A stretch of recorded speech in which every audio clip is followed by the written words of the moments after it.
What's up, everybody? How's your day been? I don't care. I'm Venom, and I'm welcoming you to the MOC Spotlight, where we take apart what you build. For today's episode, we'll be taking a look at Meskii, created and uploaded to Flickr by Alieraah.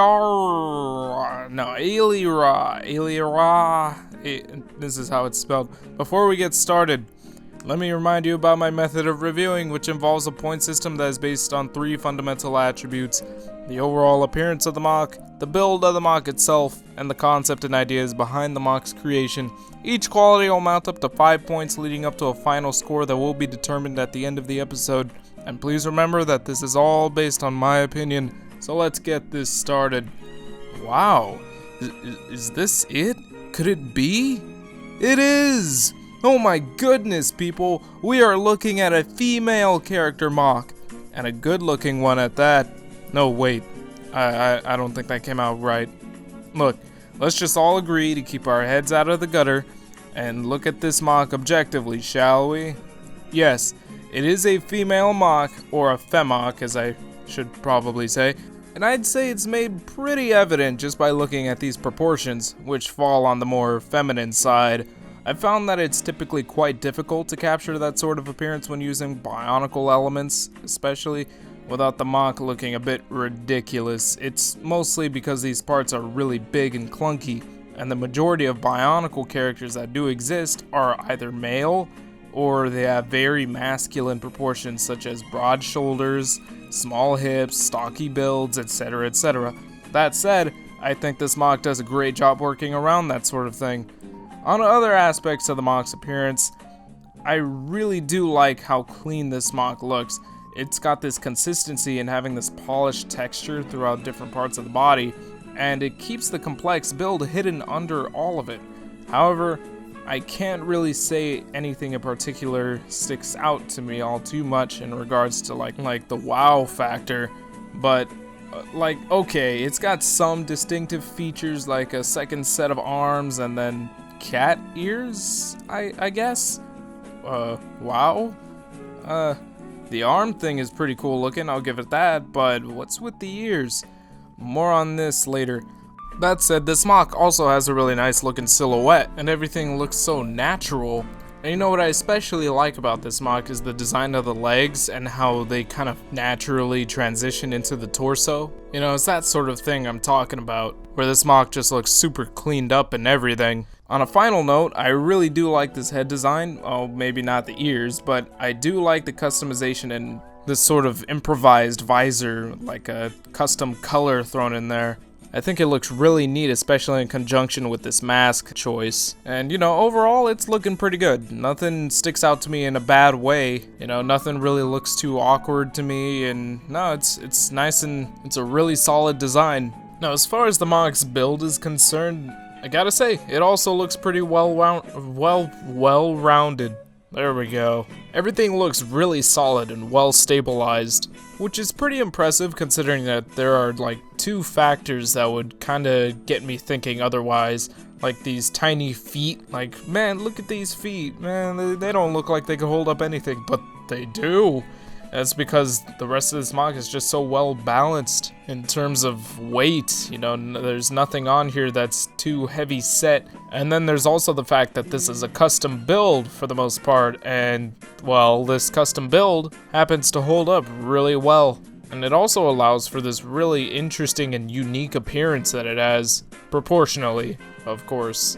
And in more technical terms, I'd say that this is a pretty good blend of CCBS and the Technic systems. Like, this kind of demonstrates what I believe CCBS was really intended for, you know, to be mixed and mashed with different types of Technic builds, to be used as a sort of final touch to a complex framework made using Technic. That's basically what I see here, and that's some pretty good stuff, you know, everything's really well thought out. Of course, the arms are quite basic, but, you know, everything else, quite intuitive, and I really do appreciate that.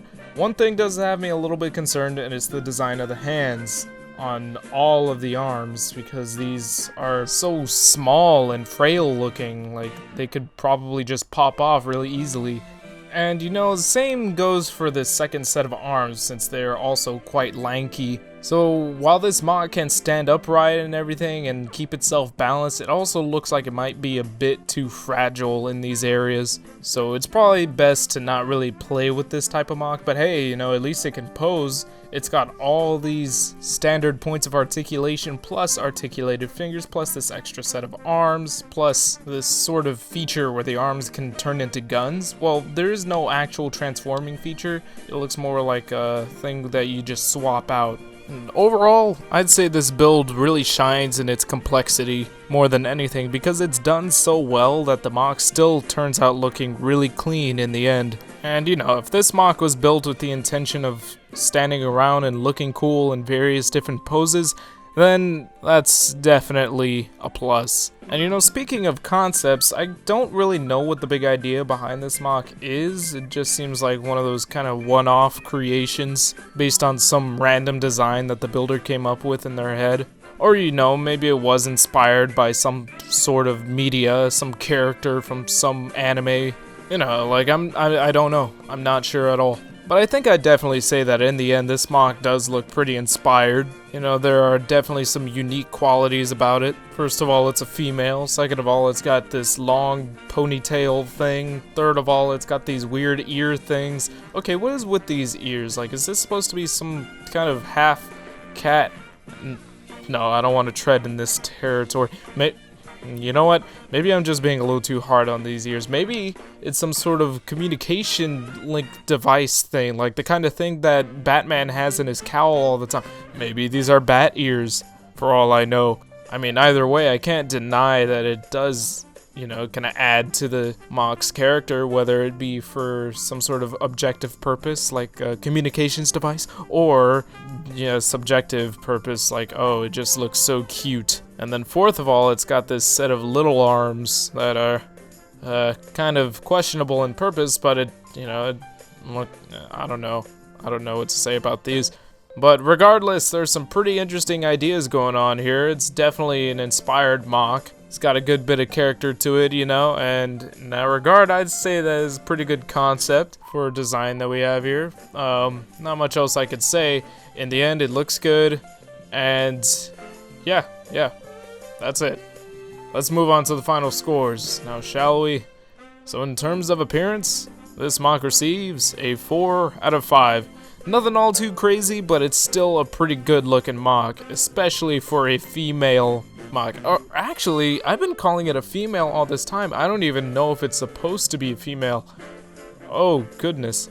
But, just the fact that it has that proportions, that it can be easily identifiable, at least to me, as a female character, I think that really goes to show how well designed this MOC is. I also appreciate the fact that it's so clean and has its own distinctive features aside from the feminine proportions. In terms of the build, I give this MOC a 4 out of 5. Though it does lack in features and functionality and just overall play value due to how fragile it looks, this MOC is a solid custom build. It's stable, it's well refined, and it is worth noting that there are some small features such as the little sort of function with the second set of arms, you can hide them, you can show them, and then the swappable hands, those sort of things. In conjunction with how great this MOC looks, pretty well done, all in all. And then as far as the concept goes, I gotta give it another 4 out of 5, because I don't really know what the big idea is, but I can tell just from looking at this MOC that it is pretty well inspired, and that the builder got creative while building it. Because in the end, I look at this as a unique character design, with hints of its personality being shown by its own appearance. And though I do think some things are a bit questionable and probably could have been done a little bit better, in the end, I still think it's a pretty neat concept for what I'm able to interpret. So now let's wrap that all up, and we get a nice little gift of the final score, and that final score, once we unwrap it, is built up to a 12 out of 15. So great job, Alieraah. I think I said it right this time. This is a really neat looking MOC you have here, and I hope to see more out of you, and I hope to see something out of you viewers as well. So please, as always, I must remind you, please check out the message boards at board.ttvpodcast.com, where you are able to post your own creations to the LEGO Creations category, and in doing so, you will earn yourself a very high possibility of being featured on the MOC Spotlight in the near future. So long as you get creative with it and make something interesting, you will already be eligible. So please take that into consideration. I thank you all for watching, and I'll see you all next time.